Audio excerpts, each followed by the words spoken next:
আসন্ন ফুটবল বিশ্বকাপ নিয়ে নিউ ইয়র্কে টিকিট কালোবাজারি এবং আকাশচুম্বী দামের কারণে সাধারণ মানুষের মাঝে তীব্র ক্ষোভ তৈরি হয়েছিল।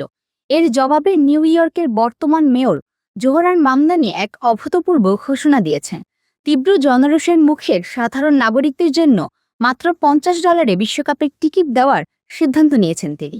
মেয়র জানান, নিউ ইয়র্কের সাধারণ ও শ্রমজীবী মানুষ যাতে এই মহাযজ্ঞ থেকে বাদ না পড়েন সেজন্য ফিফার সাথে আলোচনা করে বিশেষ এই ছাড়ের ব্যবস্থা করা হয়েছে। প্রাথমিকভাবে 1000টি টিকিট নিউ ইয়র্ক শহরের বাসিন্দাদের জন্য বরাদ্দ থাকবে। আগামী 25 মে থেকে একটি লটারির মাধ্যমে এই টিকিটগুলো বিতরণ করা হবে। এই $50 টিকিটের সাথে স্টেডিয়ামে যাওয়ার জন্য ফ্রি বাস সার্ভিসের সুবিধাও পাবেন বিজয়ীরা। মেটলাইফ স্টেডিয়ামে অনুষ্ঠিত হতে যাওয়া মোট 8টি ম্যাচের মধ্যে 7টি ম্যাচের জন্য এই টিকিট কার্যকর হবে, যার মধ্যে ব্রাজিল, ফ্রান্স, জার্মানি ও ইংল্যান্ডের মতো বড় দলগুলোর গ্রুপ পর্বের ম্যাচ রয়েছে। তবে ফাইনাল ম্যাচটি এই তালিকার বাইরে রাখা হয়েছে। টিকিটগুলো যেন কেউ বেশি দামে বাইরে রিসেল বা কালোবাজারি করতে না পারে সেজন্য কঠোর যাচাই বাছাইয়ের ব্যবস্থা রাখছে নিউ ইয়র্ক প্রশাসন।